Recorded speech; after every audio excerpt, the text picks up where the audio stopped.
Hi ಎಲ್ಲರಿಗೂ ನಮಸ್ತೆ. ಯಾರಿಗೆಲ್ಲ ತರಕಾರಿ ಇಷ್ಟ ಆಗಲ್ಲ ಅವ್ರೊಂದ್ಸಲ ಈ ತರ ತರಕಾರಿ ಪಲ್ಯ ಮಾಡಿ ನೋಡಿ. ತುಂಬಾ ರುಚಿಯಾಗಿರುತ್ತೆ. ಚಪಾತಿಗಂತೂ ಇದು ಒಳ್ಳೆ ಕಾಂಬಿನೇಷನ್. ಮೊದಲಿಗೆ ಬಾಣಲೆಗೆ ಎಣ್ಣೆ ಹಾಕಿ ಅದು ಕಾದ ನಂತರ ಸ್ವಲ್ಪ ಈರುಳ್ಳಿ, ಹಸಿಮೆಣಸಿನಕಾಯಿ, ಕರಿಬೇವು ಹಾಕಿ ಚೆನ್ನಾಗಿ ಫ್ರೈ ಮಾಡ್ಕೊಳ್ಳಿ.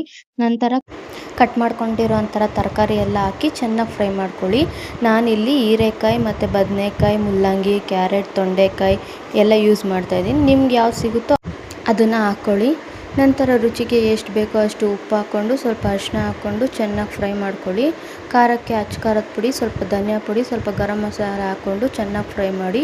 ಕೊನೆಗೆ ತರಕಾರಿ ಎಲ್ಲ ಚೆನ್ನಾಗಿ ಬೆಂದಮೇಲೆ ಕಡಲೆ ಬೀಜದ ಪುಡಿ ಮತ್ತು ಕೊತ್ತಂಬರಿ ಸೊಪ್ಪು ಹಾಕ್ಕೊಂಡ್ರೆ ತರಕಾರಿ ಪಲ್ಯ ರೆಡಿ ಆಗುತ್ತೆ. ಚಪಾತಿಗಂತೂ ಇದು ತುಂಬಾ ಚೆನ್ನಾಗಿರುತ್ತೆ. ಒಂದ್ಸಲ ಟ್ರೈ ಮಾಡಿ ನೋಡಿ. ಹಾಯ್ ಎಲ್ಲರಿಗೂ ನಮಸ್ತೆ. ಯಾರಿಗೆಲ್ಲ ತರಕಾರಿ ಇಷ್ಟ ಆಗಲ್ಲ ಅವ್ರೊಂದ್ಸಲ ಈ ತರ ತರಕಾರಿ ಪಲ್ಯ ಮಾಡಿ ನೋಡಿ. ತುಂಬಾ ರುಚಿಯಾಗಿರುತ್ತೆ. ಚಪಾತಿಗಂತೂ ಇದು ಒಳ್ಳೆ ಕಾಂಬಿನೇಷನ್.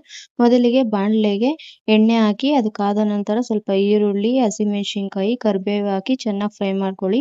ನಂತರ ಕಟ್ ಮಾಡ್ಕೊಂಡಿರೋಂಥರ ತರಕಾರಿ ಎಲ್ಲ ಹಾಕಿ ಚೆನ್ನಾಗಿ ಫ್ರೈ ಮಾಡ್ಕೊಳ್ಳಿ. ನಾನಿಲ್ಲಿ ಹೀರೆಕಾಯಿ ಮತ್ತು ಬದನೆಕಾಯಿ, ಮುಲ್ಲಂಗಿ, ಕ್ಯಾರೆಟ್, ತೊಂಡೆಕಾಯಿ ಎಲ್ಲ ಯೂಸ್ ಮಾಡ್ತಾ ಇದ್ದೀನಿ. ನಿಮ್ಗೆ ಯಾವ್ದು ಸಿಗುತ್ತೋ ಅದನ್ನು ಹಾಕ್ಕೊಳ್ಳಿ. ನಂತರ ರುಚಿಗೆ ಎಷ್ಟು ಬೇಕೋ ಅಷ್ಟು ಉಪ್ಪು ಹಾಕ್ಕೊಂಡು ಸ್ವಲ್ಪ ಅರಿಶಿನ ಹಾಕ್ಕೊಂಡು ಚೆನ್ನಾಗಿ ಫ್ರೈ ಮಾಡ್ಕೊಳ್ಳಿ.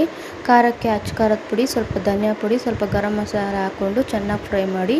ಕೊನೆಗೆ ತರಕಾರಿ ಎಲ್ಲ ಚೆನ್ನಾಗಿ ಬೆಂದಮೇಲೆ ಕಡಲೆ ಬೀಜದ ಪುಡಿ ಮತ್ತು ಕೊತ್ತಂಬರಿ ಸೊಪ್ಪು ಹಾಕ್ಕೊಂಡ್ರೆ ತರಕಾರಿ ಪಲ್ಯ ರೆಡಿ ಆಗುತ್ತೆ. ಚಪಾತಿಗಂತೂ ಇದು ತುಂಬಾ ಚೆನ್ನಾಗಿರುತ್ತೆ. ಒಂದ್ಸಲ ಟ್ರೈ ಮಾಡಿ ನೋಡಿ.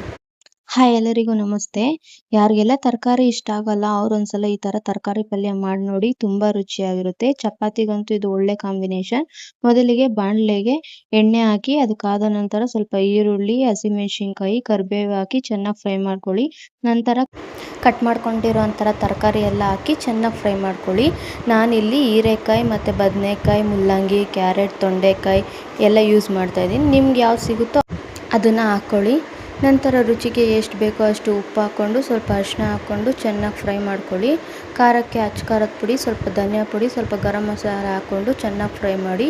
ಕೊನೆಗೆ ತರಕಾರಿ ಎಲ್ಲ ಚೆನ್ನಾಗಿ ಬೆಂದಮೇಲೆ ಕಡಲೆ ಬೀಜದ ಪುಡಿ ಮತ್ತು ಕೊತ್ತಂಬರಿ ಸೊಪ್ಪು ಹಾಕ್ಕೊಂಡ್ರೆ ತರಕಾರಿ ಪಲ್ಯ ರೆಡಿ ಆಗುತ್ತೆ. ಚಪಾತಿಗಂತೂ ಇದು ತುಂಬಾ ಚೆನ್ನಾಗಿರುತ್ತೆ. ಒಂದ್ಸಲ ಟ್ರೈ ಮಾಡಿ ನೋಡಿ.